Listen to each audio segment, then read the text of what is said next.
I'm only indulging this nonsense out of curiosity. Not just she's annoying, this Rykki seems to have some profound insights.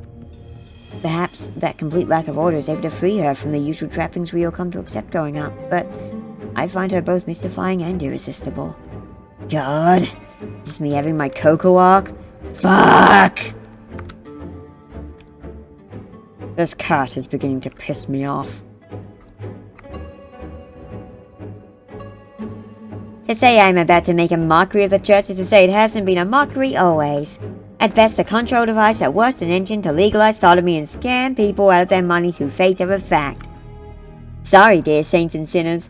The truth is, you're actually practically the same. One of you is just more aware of it.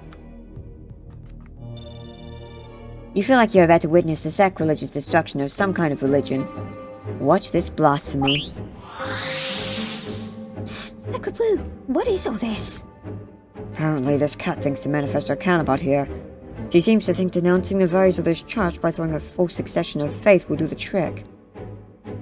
Turns out we just kinda have to put up with it. She's disabled the teleporter beacon somehow, and even if I could use my pyramid to teleport out, it'd leave you three at her mercy. She truly is as dangerous as she says, huh? Thankfully, she seems pretty laid back. Playing into her crap might be our best option at present, potentially our only option.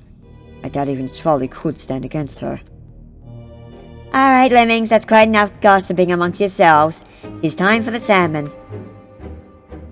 You know, Rykki, it's a bit weird for someone who is so hell-bent on propagating chaos to seek to control what others do. Don't think we haven't noticed you're basically keeping us captive. Chaos doesn't mean freedom, Sacred Blue. You all live chaotic lives. You remain prisoners of the twins much as you try to deny that. The twins are letting you run rampant as you are because for ye, she's too much of a spineless cow to take the steps she truly needs to, and we? Don't even get me started on the plans she has for you. As you were then, it seems I misunderstood. Chaos isn't exactly my element. You sure don't have a problem making it happen though, but yes, you have sidewinded me long enough. My coven, at long last we stand together. The incantations have been prepared, and the time of our final flight is at hand. Let the way to paradise be opened. And the insurgency of chaos once vanquished shall arise again. Wrapped in guise of mortal kind shall she walk amongst the indoctrinated, and chaos shall consume all who dwell upon all this turf. The sky shall return to ire, and the seas will become as a flood.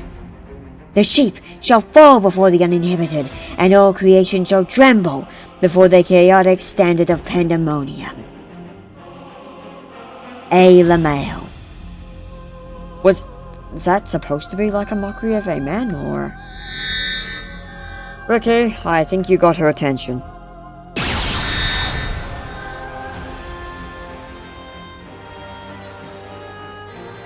Get out. I mean it. All of you, out. Come and make me, bitch. Oh, I know you won't do anything I tell you. It is for their sakes that I am ordering they leave. Wouldn't want needless collateral getting involved in your dire need for attention now, would we? Holy fuck! That is the most potent murderous intent I've sensed in a while. Oh yeah, I've made her mad. But get off your rags for a second, sheepy. Introduce yourselves to your new denizens. You wouldn't be much of a challenge to me, anyway. Oh, I thought they were your subjects. I don't keep subjects. People just know I won't give them the luxury of choice. At least, at best, they're my captives.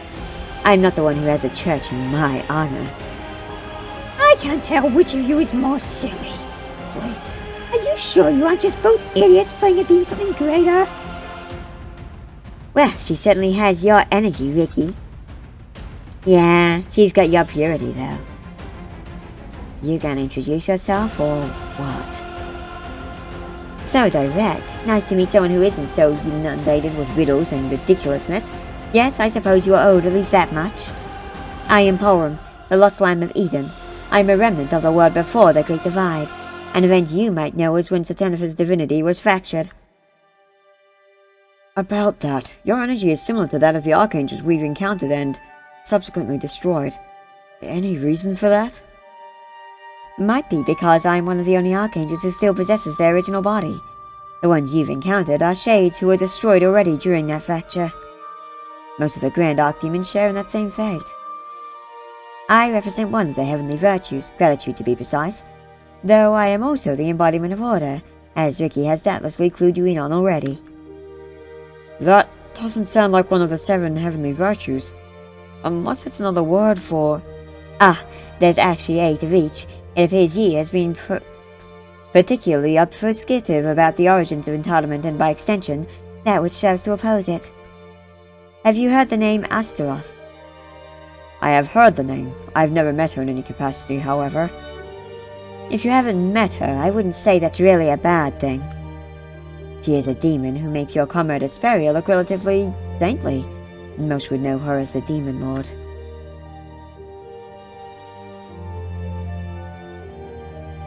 For real, she's bad news. One of the few things Porrum and I can agree on. So, she represents the 8th deadly sin of entitlement, is my takeaway from all of that. You are correct. Given the enemies you've made, I don't doubt you will encounter her at some point in the future. Hopefully it doesn't go as terribly as my encounter with her did. Unlikely. Even she's insane enough to bookend existence just for a domination kink. I'm sure you're aware that at least until the future is secure, the Angels of Hope here need to stay alive. In fact, I didn't even lure you here to spar with you physically, Porrum. Fun as that might have been, the collateral isn't worth the, risk. That's uncharacteristically mature of you. That's pretty rich coming from someone who still lives in a bubble. I don't see that as a problem. Don't you feel bad for blaming your foolishness, clumsiness, and irresponsibility on others? That's in very poor taste. Well, obviously not. I dragged your ass here, didn't I? Sorry I forced you to go outside and touch grass. Okay, now I am talking to you, Rykki. Get out. Should I, though? It's rare for me to see you get heated like this. I'm getting an insane amount of catharsis seeing you break from your usual cloak of elegance. Don't you think you should be thanking me, oh lamb of gratitude, for helping you be more at peace with what you truly are? Oh yes, this is going to be a very productive conversation. I can just see the strides of progress the two of you are going to make. Don't think it's wise to get between these two, Sacre Blue. And what do you think I truly am, Rykki?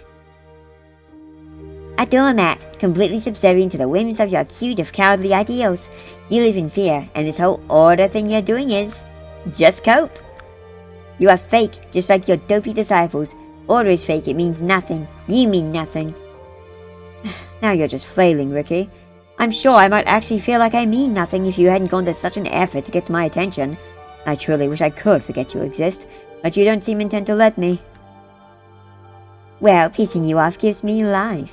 It'd be no fun to make chaos if you didn't exist to get annoyed by it. Sacre Blue was right. This really is an asinine conversation that won't be productive at all. You can go now, Rykki. I don't really feel like bickering anymore. Oh, fuck you!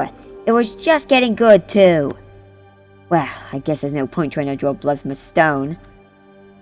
I think being boring is genuinely the only thing you're talented at. Later, bitch. In Rykki's defense, you played right into a crap. As far as I see it, you're both morons. And that should cut deep considering that's coming from me. Shut up, you don't know a damn thing. I am stressed, and I am scared. Order has become as fleeting and physical in this universe. Maintaining this small bastion of it was not really up for choice. Well, you seem to live rent-free in Rykki's head. It was merely an observation.